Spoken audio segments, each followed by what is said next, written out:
Let's agree to disagree. No, let's agree that you agree with me. Virtually all scholars agree that Jesus of Nazareth lived in the first century, preached about the kingdom of God, and was crucified. But what happened next is the most controversial issue of history. Did Jesus rise from the dead and thus authenticate his claim to being the Son of God? Or is this the stuff of legend and mythology? For Christians, everything hinges on the resurrection. And today we're going to debate whether there's sufficient evidence to back it up. Joining me is Tim Callahan, religion editor of Skeptic magazine and author of Secret Origins of the Bible. And Dr. Gary Habermas, who's considered one of the world's leading authorities on the resurrection.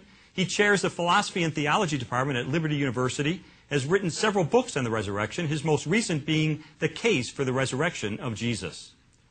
Well, Tim, let me start with you.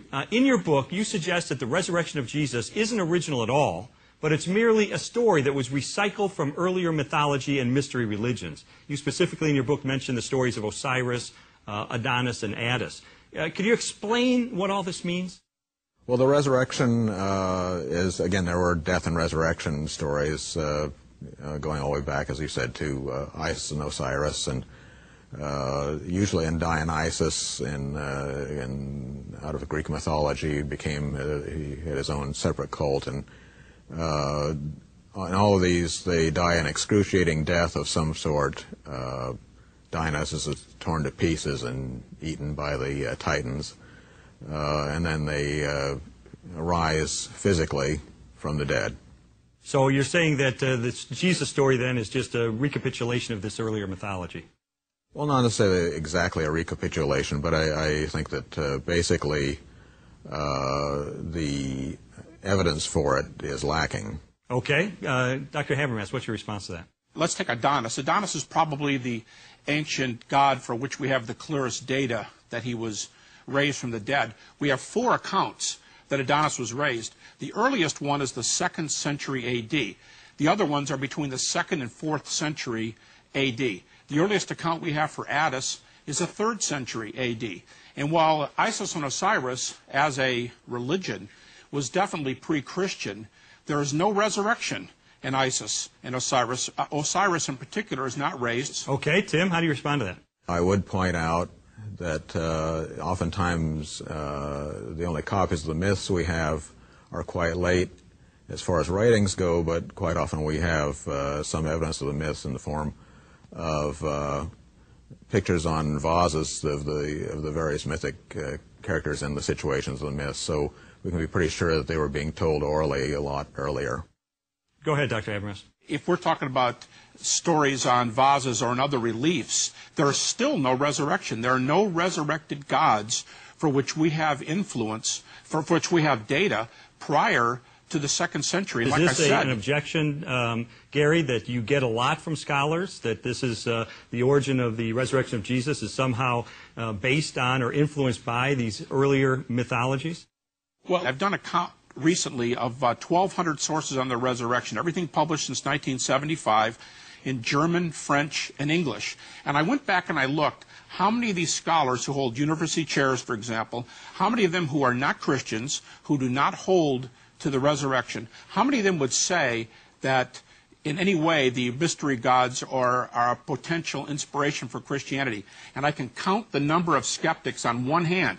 I can count them on one hand out of 1,200 scholars. It's a real minority view. Not entirely. I would still say that that it was a common idea of a dying and rising God was around before Jesus. Well, that's not what Dr. Habermas said. We would have to agree to disagree on that. One of you isn't right.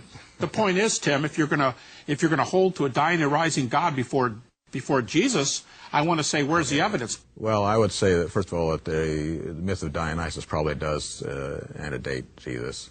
And yes, there isn't specifically resurrection, specifically, I'm saying crucifixion, but I don't see that that's really that important a point.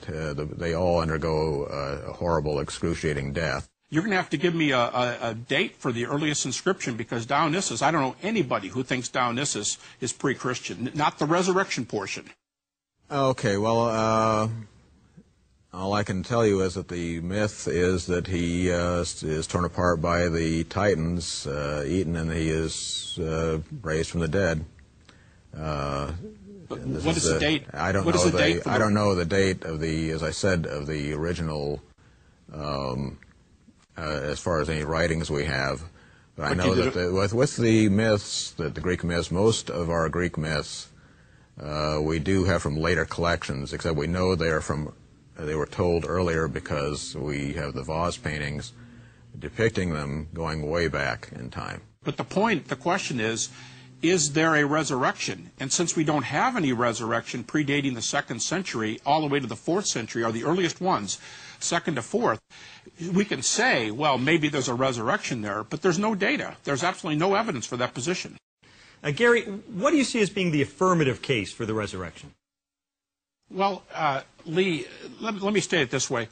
I do not assume that the Bible's inspired or even that the Bible is reliable as a text. I think we can get to those conclusions. But I like to take the data that critical scholars allow, even non-Christian critical scholars allow, and just say, look, I think we've got a good start in a case for the resurrection. Well, virtually all skeptics, makes no difference if you're a believer or an unbeliever, they put 1 Corinthians, a book that Tim accepts and says is reliable. They put Paul's Creed, this early statement that Tim summarizes on page 427. Paul says, I gave you, listeners from Corinth, I gave you the text, the story of the gospel, which I received. Now, he's writing this in 55 A.D. And the crucifixion was when? The crucifixion, give or take a year or two, is about 30 A.D. That's a nice round year. Critics are willing to say that Paul probably got this material about 35 A.D., but Peter and John and James had it before Paul did, and so we're right on top of the events. Gerald O'Collins, a moderate Roman Catholic scholar, says that this material goes back to 30 A.D., and from this we get a very early account, 30-ish, right on top of the events. We get eyewitnesses. Paul at least is an eyewitness. Then we get Paul, the eyewitness, telling us that James, Peter, and John agree. And then thirdly, we have what I might call, if I want to keep up with the E's here, enthusiasm. Their lives are transformed by their belief that they saw the risen Jesus. People get transformed for a lot of things, but these guys claim they saw the risen Jesus. And fourthly, a fourth E, I believe that Paul implies an empty tomb in 1 Corinthians 15:3 and following. So we have early eyewitnesses who are enthusiastic and willing to die for their message that Jesus appeared to them with an empty tomb. Okay. Tim, there is a minimalistic case, but a case being made for the resurrection. How do you respond? Well, you've mentioned the life-transforming aspect. There are people who've had their lives transformed by converting to Islam. I don't think Dr. Habermas would say that proves that Islam is divinely inspired. I totally agree with him that anything can cause a life change, usually a religious or political commitment, but anything can cause a transformation. That wasn't my point. My point was that the disciples just weren't changed. They were changed because they believed they saw the risen Jesus. Now, transformations cannot prove what somebody's saying, but transformation can prove that somebody believes what they're teaching. And if we have the earliest apostles teaching that they saw the risen Jesus, we can say they're wrong, but we have their sincere belief that they believe in the risen Jesus, so sincere they're willing to die. I think that's very valuable. When a Muslim dies because he believes in Islam, that's his belief centuries later that Islam is true. But if you go back to the original disciples, they died because they believed they saw the risen Jesus. Start out with Mark's resurrection appearances. Well, there aren't any, basically. The women, Mary Magdalene, Mary the mother of James, and Salome go to the tomb. They find it empty. A young man in white sitting inside, presumably an angel, says Jesus is risen, and he'll meet the apostles in Galilee and go tell them. The women are terrified, and they don't tell anybody. And that's the end of the account. There's a supposition here that I want to mention. The idea is that the Gospel of Mark is the earliest, and since there are no appearances, we're in trouble. If that's Tim's not necessarily saying that, but others have said that. First of all, I want to say Mark does have an appearance, maybe more. He says, go tell the disciples and Peter. Some scholars think that that's an intimation of the appearance to Peter earlier, but be that as it may, Mark specifically says he's been raised. But the additional point I'd like to make here, and then I'll see what he says, is his point that Paul predates Mark by 15 or 20 years, and Paul has the longest list of appearances. Except that Paul just basically gives kind of a summary. He doesn't give a blow-by-blow appearances. First of all, Tim, if Paul has a summary here, as you said all we have is a summary in Paul. I want to know what's wrong with the summary. He gives a long list of appearances. If he gives more appearances than any other disciple, I want to know what's wrong with the good list from right on top of the events. If he received this material in 35 A.D., if two of the disciples, well, I'm using the dating of the critics. I'll give you a list of them, but these are people who are atheists and people who do not agree with evangelicals, and they put it in the 30s A.D. So if Paul only, quote, has a summary, I'll take that summary, because we can make a case based on that summary alone. It's excellent evidence. You know, we're running a bit out of time here, so Tim, okay. summarize.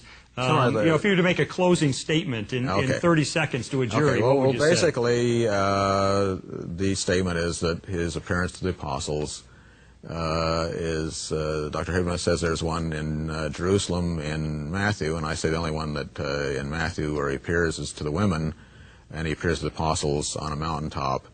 And if there were other appearances, you would think that a book purporting to argue for the divinity of Jesus would put all of them in and not leave some out. Okay. Gary, a little bit of a closing statement from you. Sure. If Paul's the earliest and Paul's the best, and we can build a resurrection case on Paul alone, we've got it. Okay. If we can base the resurrection alone on Paul, we don't even need to talk about the Gospels. If Paul can do it, we've got the data. Okay. And I think he does. All right, gentlemen, interesting.